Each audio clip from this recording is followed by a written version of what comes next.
ಸರ್ಕಾರ ಇವತ್ತು ಬಂದು ನಿಂತಿದೆ. ನಾನು ಆಗ್ರಹ ಮಾಡ್ತೀನಿ, ನಮ್ಮಲ್ಲೇ ಸಾಕಷ್ಟು ಮೈಸೂರು ಇರ್ಬೋದು, ಕೊಡಗು ಇರ್ಬೋದು, ಅನೇಕ ಸುಂದರವಾದಂಥ ಪ್ರದೇಶಗಳದಾವು. ಮಂಗಳೂರು ಕರಾವಳಿ ಭಾಗ ಇರ್ಬೋದು, ಅಲ್ಲಿ ಮಡಿಕೇರಿ, ಚಿಕ್ಕಮಗಳೂರು, ಎಲ್ಲೇ ನಮ್ಮ ಕರ್ನಾಟಕದ ಹಣ, ಕನ್ನಡಿಗರ ಹಣ ಕನ್ನಡಿಗ ಮಕ್ಕಳಿಗೇ ಖರ್ಚು ಮಾಡುವಂಥ ಕನಿಷ್ಠ ಬುದ್ಧಿ ಕೊಡಬೇಕು. ಇಲ್ಲಾಂದರೆ ನಮ್ಮ ಸಿದ್ದರಾಮಯ್ಯನವ್ರು ಹೇಳ್ತಾರೆ, ಮುಸ್ಲಿಮರ ಶಾಲೆಗಳಿಗೆ ಬೇಕಾದಷ್ಟು ಹಣ ಕೊಡ್ತೀನಿ ನಾನು, ಇದ್ದ ಕನ್ನಡ ಶಾಲೆಗಳು ಹಾಳಾಗಿ ಹೋಗಿವೆ, ಶಿಕ್ಷಕರ ನೇಮಕಾತಿ ಇಲ್ಲ, ಅವ್ರು ಸರಿಯಾಗಿ ಸಂಬಳ ಬರ್ತಾಯಿಲ್ಲ, ಶಾಲಾ ಕೋಣೆಗಳು ಬಿದ್ದು ಯಾವ ಮಕ್ಕಳ ಮ್ಯಾಗೆ ಬೀಳ್ತಾವಂಥ ಭಯ ಇದೆ. ಅದನ್ನು ಬಿಟ್ಟು ಉರ್ದು ಶಾಲೆಗೇ ಕೊಡ್ತೀನಿ ಅನ್ನೋಂಥ ಅತ್ಯಂತ ಕೀಳು ಮಟ್ಟದ ಒಂದು ಸಮುದಾಯವನ್ನು ಖುಷಿಪಡಿಸುವಂಥ ಕೆಟ್ಟ ಕೆಲಸದಲ್ಲಿ ಇವತ್ತು ಸಿದ್ದರಾಮಯ್ಯನವರು ತೊಡಗಿಬಿಟ್ಟಿದ್ದಾರೆ.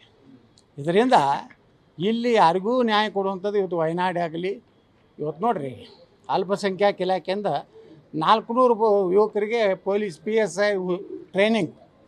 ಏನಿದ್ರ ಅರ್ಥ? ದಲಿತರಿಗಿಲ್ಲ, ಹಿಂದುಳಿದವ್ರಿಗಿಲ್ಲ, ಅವರಿಗೆ ಯಾಕೆ ಟ್ರೈನಿಂಗು? ಸರ್ಕಾರದ ಕೆಲಸ ಅದು.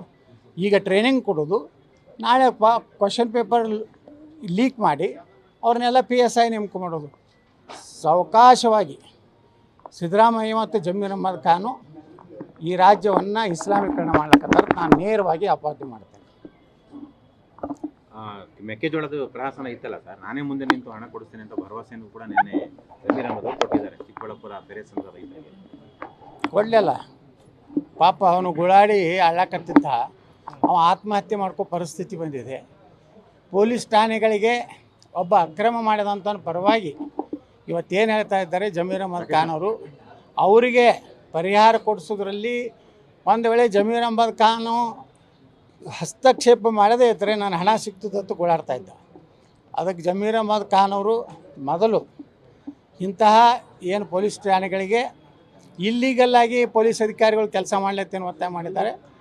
ಅದಕ್ಕಾಗಿ ಅವರು ಮೊದಲು ಕ್ಷಮೆ ಬಿಡಬೇಕು, ಅವರು ಮುಖ್ಯಮಂತ್ರಿಗಳು ಅವ್ರನ್ನ ವಜಾ ಮಾಡಬೇಕು.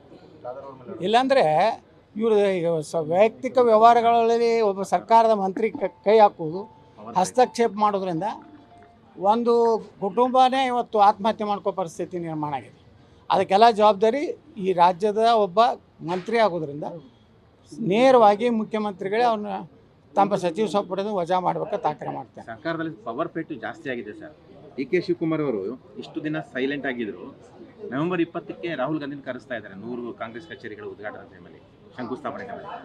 ಆ ಟೈಮಲ್ಲಿ ನಾನು KPCCಗೆ ರಾಜೀನಾಮೆ ಕೊಡ್ತೇನೆ, ನನಗೇನು ಮಾತು ಕೊಟ್ಟಿದ್ದೀರಿ 2.5 ವರ್ಷ ಆದಮೇಲೆ CM ಸ್ಥಾನ ಕೊಡಿಸ್ತೀರಾ, ಕೊಡಿಸಿ ಅನ್ನೋಂಥ ಪಟ್ಟನ್ನು ತೀವ್ರ ಮಾಡ್ತಾರೆ ಅನ್ನೋಂಥ ಚರ್ಚೆ ಮಾಹಿತಿ ನೋಡಿ.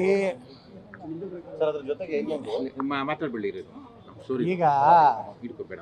ಒಟ್ಟಾರೆ ರಾಜ್ಯದಲ್ಲಿ ಆಡಳಿತ ಅನ್ನುವಂಥದ್ದೇ ಇಲ್ಲ. ದಿನಾಲು ಒಬ್ಬ ಮುಖ್ಯಮಂತ್ರಿ ಹುಟ್ಕೋತಾರೆ.